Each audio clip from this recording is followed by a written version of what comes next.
तो भाई सुखदेव सिंह गोगामेडी को लेकर एक खबर वायरल हो रही है, जिसमें उनके जो आरोपी है रोहित राठौड़, उनके घर पर बुलडोजर चलाया जाता है। जिसके बाद उसका जो माता होती है वो बोलती है कि ये मेरे बेटे का घर नहीं बल्कि मेरे फौजी पति का घर था, जिसको ये बुलडोजर से ख़त्म कर रहे हैं।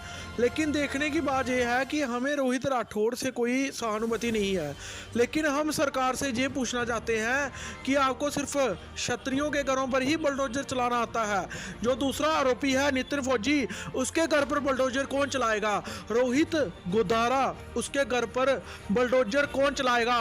लारेंस बिश्नोई के घर पर, उसके करीबियों पर बुलडोजर कौन चलाएगा? सिर्फ क्षत्रिय ही आपको दिखता है।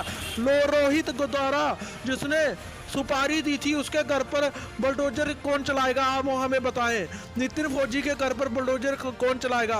वो जो लेडी जो पकड़ी गई है सियानी, उसके घर पर बुलडोजर कौन चलाएगा? आप रोहित राठौड़ को फांसी पर लटका दो, हमें कोई आपत्ति नहीं, लेकिन एक पक्षाही कार्रवाई क्यों की जा रही है, ये भी सोच का विषय है। सरकार सिर्फ ये देखती है कि अगर कोई आरोपी राठौड़ या कोई क्षत्रिय है तो उसके घर को तबाह कर दो, जैसे भी उसका तबाह कर दो, लेकिन बाकी जो आरोपी हैं उसको ये छोड़ने का काम करती है। उनको तो ये ड्राई फ्रूट खिला रही होगी जेल में बैठकर भी।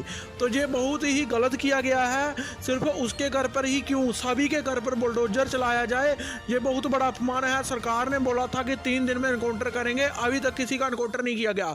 करो ना, रोहित राठौड़ को भी फांसी की सजा दो, और बाकी जो जितने भी हैं 10-15 जितने भी हैं उनके बुशे, उनको भी फांसी की सजा दो। क्यों नहीं दे रहे? सिर्फ एक के घर में उसके वो कर रहे हो, ये बहुत बड़ा अपमान है। ये अपमान क्षत्रिय समाज नहीं सहेगा।